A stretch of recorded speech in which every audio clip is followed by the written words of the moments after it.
In stories we hope for what we seek, yes? The longed-for dream and the whispers we speak. We crave it deep within our souls. Well, one day we found what made us whole. The power we felt was otherworldly. To do as we wished, so freely, so boldly. Solo Leveling has sparked debate in the anime community. Some hail it as a top-tier manhwa, while others view it as simple escapism, a show to enjoy without much thought. There's even a group of viewers who categorize it as a wish-fulfillment power fantasy. But is this claim accurate? Let's delve deeper and explore whether Solo Leveling is truly a power fantasy. First and foremost, we need to grasp the concept of a power fantasy to address this claim. The term has many definitions, so we'll focus on 3 of the most prevalent. The first defines power fantasy as a narrative where the protagonist experiences extraordinary levels of power or influence, often surpassing what is achievable in real life. The second defines power fantasy as wish fulfillment for a character who feels powerless. The third defines a power fantasy as a narrative where the protagonist can do anything they want to beat anyone they despise and get anyone they're interested in. You may think that Solo Leveling falls within these definitions, but these definitions have some issues. The first definition would make any story where the protagonist has a superpower or can influence others to a large degree a power fantasy. The problem with this idea is that something like Re:Zero or Vinland Saga could be considered a power fantasy. Both of these shows feature protagonists with extraordinary abilities. In Re:Zero, Subaru has the power to return by death, while in Vinland Saga, Thorfinn has exceptional combat skills and determination. Considering the trials these main characters endure, it's unlikely that the average anime fan would classify Re:Zero or even Vinland Saga as power fantasies. That takes us to the second definition. Power fantasy is less about having great power or influence, and more about wish fulfillment for those who feel powerless. To understand this definition, we must also understand wish fulfillment. In the context of writing, it can be seen as satisfying an audience's or characters' unrealistic desires. Typically, these desires are not earned. With this definition, Solo Leveling is a power fantasy since Jin-Woo didn't earn his leveling up power. Jin-Woo was one of the weakest hunters in the world, and now his wish has been fulfilled. He's the strongest, so the case is closed. Solo Leveling is a power fantasy. Wait, an argument can be made that Jin-Woo earned his powers. He trained to get stronger and used his ability to analyze. In episode 1, we see that Jin-Woo learned to be more perceptive due to his weakness. This perception allowed Jin-Woo to save other hunters in the dungeon and gain his power. This ability stems directly from Jin-Woo's character, meaning his power is earned rather than random, so the second definition doesn't work. From what we see in Season 1, Jin-Woo isn't particularly interested in anyone romantically, so that part of the definition doesn't hold up. We don't know the limits of Jin-Woo's leveling system, and at this point, he can't defeat the strongest of the A and S classes. While he may become the strongest in the future, that alone doesn't make it a power fantasy. The idea that he can do anything he wants isn't true in Solo Leveling. Jin-Woo can't automatically become strong.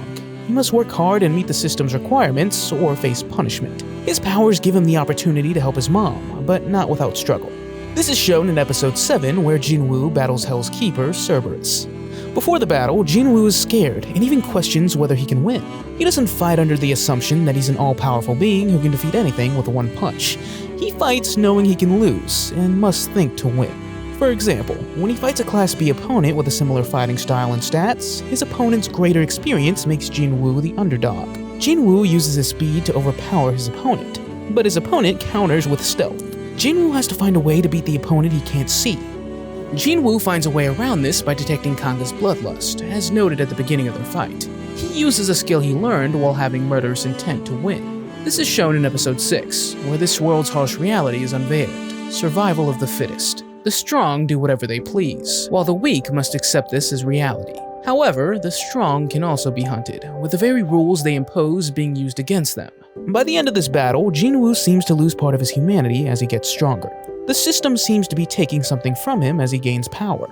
This doesn't fit the context of a power fantasy, as Jin-Woo's power comes with some costs. Therefore, Solo Leveling doesn't meet this definition of a power fantasy. If Solo Leveling doesn't meet any popular definitions of a power fantasy, you might wonder why people even use the phrase, or what it means. In terms of online discourse, a power fantasy is an insult to any story where the main character is special in some way when they are normal or weak in another. This is paired with the people around them, seeing our main character as perfect, and is used as a self-insert for the audience. In other words, a power fantasy is an easy way to say a story is bad and mindless fun. The issue with this definition is that it relies on the audience using the protagonist as a self-insert. By this logic, even something like Bocchi the Rock could be considered a power fantasy.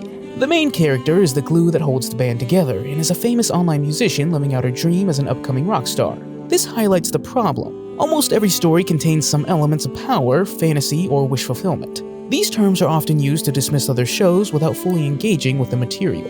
In the case of Solo Leveling, critics label it as a power fantasy and then ignore all the elements it presents. So, let's take a look at what Solo Leveling does well.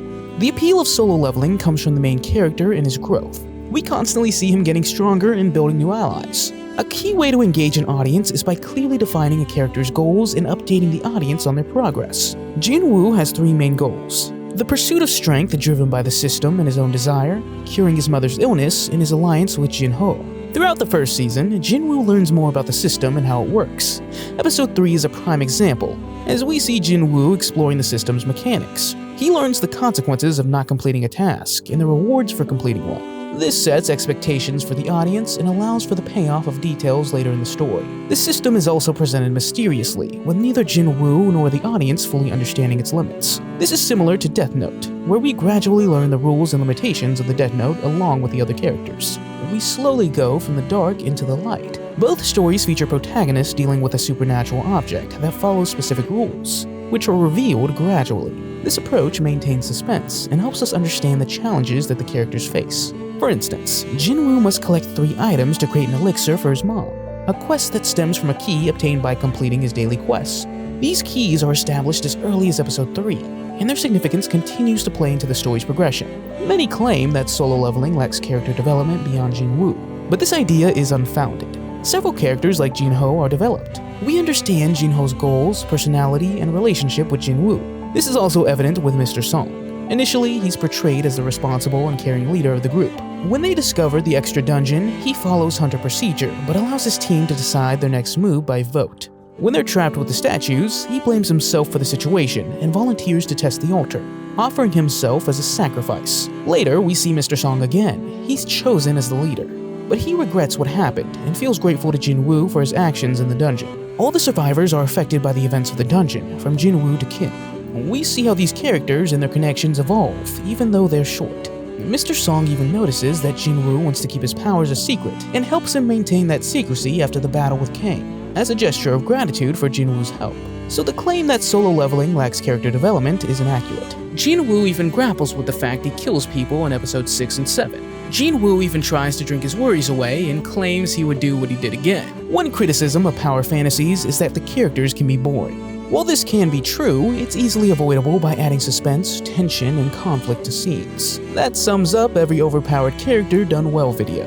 If your overpowered character faces obstacles that resonate with their personality and goals, you're on the path to creating an engaging character. Solo Leveling excels in this regard. For instance, Jin-Woo's fight against Igris puts him under the same pressure as the double dungeon. Jin-Woo considers giving up, feeling he's done enough, but he pushes forward because his goal is to be one of the strongest, not just to beat a B-rank hunter. This moment, while potentially seen as a self-insert, is directly built from the story's established elements, not some imagined idea. The concept of a self-insert is difficult to apply to a show, since the characters already have predefined personalities, unlike in RPG or POV games. While the idea works well for video games, it doesn't translate as effectively to shows. In reality, a power fantasy is more about the audience's perspective than the show itself. What constitutes a power fantasy varies from person to person, so it's less a valid criticism of the show and more about an individual's connection with certain aspects of the story. To wrap up the video, Solo Leveling's anime adaptation is solid. The story ensures the audience understands each character's goals, helping us connect with who they are and what they want. Jin-Woo's journey and his way of overcoming obstacles create an engaging experience. While Solo Leveling contains power fantasy elements, so do nearly all shows. Calling a show a power fantasy isn't a valid critique. It's a lazy way to dismiss a show without providing proper reasoning. The concept of a power fantasy varies greatly between individuals. Almost any story with a positive character arc can be seen as a power fantasy, Any story with a special character has elements of a power fantasy. Even tragedies include elements of power fantasy by exploring ideals like personal sacrifice, love, or dying for one's values. So next time you hear someone label solo leveling as a power fantasy, ask them how, and consider if their favorite show has those same elements.